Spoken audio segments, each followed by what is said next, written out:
des temps forts et des temps faibles. En fait, ça sert à quoi les temps forts, les temps faibles? C'est que dans une mesure, tous les temps ne vont pas avoir la même importance. Fait que certains d'entre ces temps-là vont être plus appuyés, tandis que d'autres vont être plus discrets, donc plus doux. Les temps forts, ça va être les temps qui vont être plus appuyés, et les temps discrets et doux, ça va être les temps qui vont être faibles.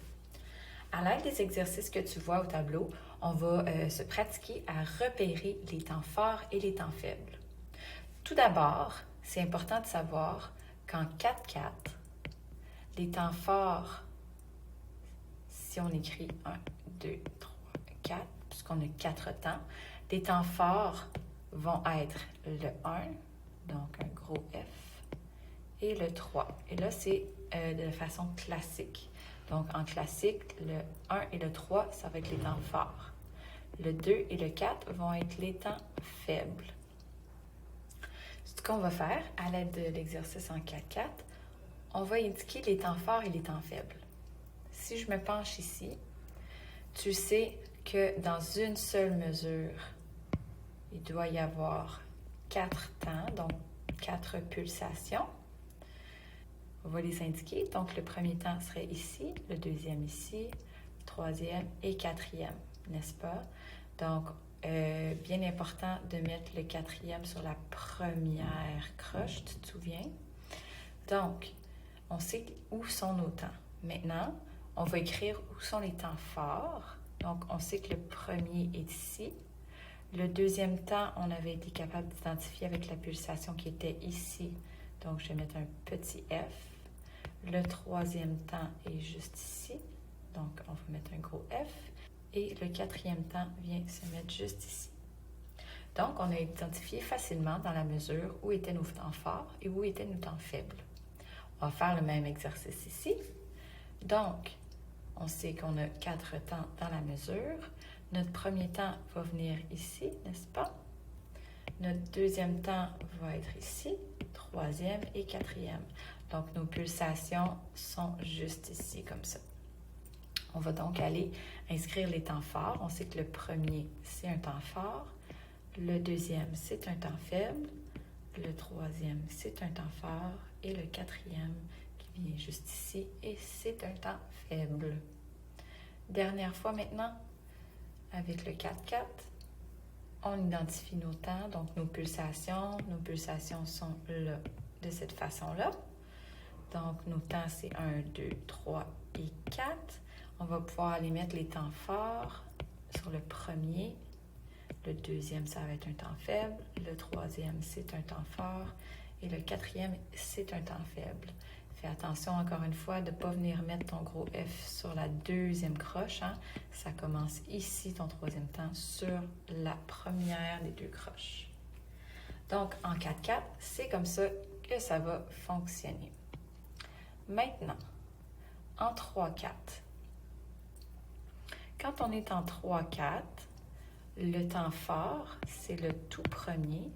Et ensuite de ça, on va avoir 2 temps faibles. Donc, le premier temps va être fort, le deuxième et le troisième temps vont être faibles. Donc, à l'aide de nos exercices, on va aller identifier le tout.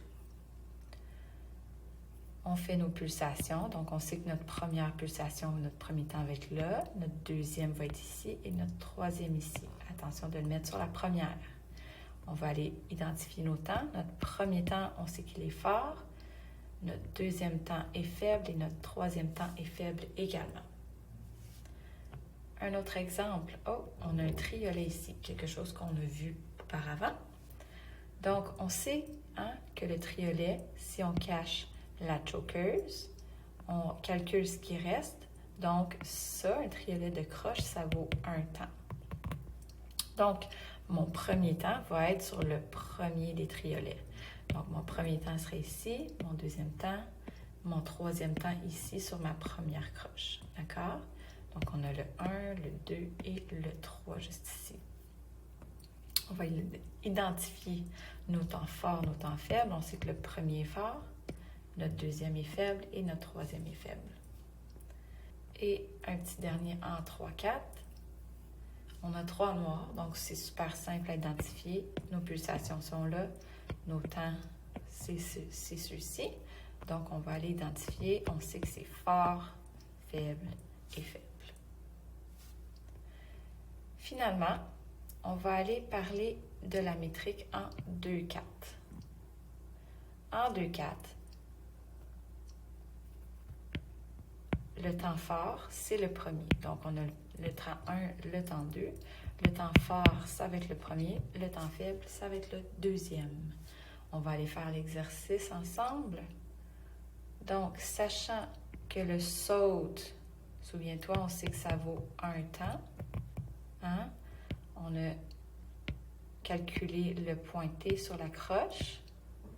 Donc, ça, on sait que ça valait 3/4. Et ici, la double croche, on sait que ça vaut 1/4. Donc, en tout, ça vaut un temps. Donc, notre premier temps va être aligné avec la première partie de la cellule rythmique. Et notre deuxième temps va venir ici. On sait que le premier va être fort et que le deuxième temps va être faible. Ensuite, ici, c'est facile. On a le premier temps, c'est une noire. Et le deuxième temps va venir ici, s'aligner avec la première des croches. Finalement, le dernier exercice, on a un silence. Mais le silence peut compter comme un temps, effectivement. Donc, on sait que ça va être notre premier temps ici. Le silence qu'on a sur cette portée-là, c'est le soupir. Donc, on sait que le soupir, ça vaut un temps. C'est le soupir. Donc, on sait que le soupir vaut un temps. D'accord? Donc, le temps fort va être sur notre soupir. Et le temps faible va venir ici. On se souvient, c'est un saut. On l'a vu plutôt dans cette même portée-là. Donc, le deuxième temps va arriver sur cette partie de la cellule rythmique. Et il va être faible. Donc, si jamais tu as des questions par rapport au temps fort ou au temps faible, ne te gêne pas, viens me voir, ça va me faire plaisir de te répondre. Puis, tu peux faire l'exercice à la page 15 dans ton cahier.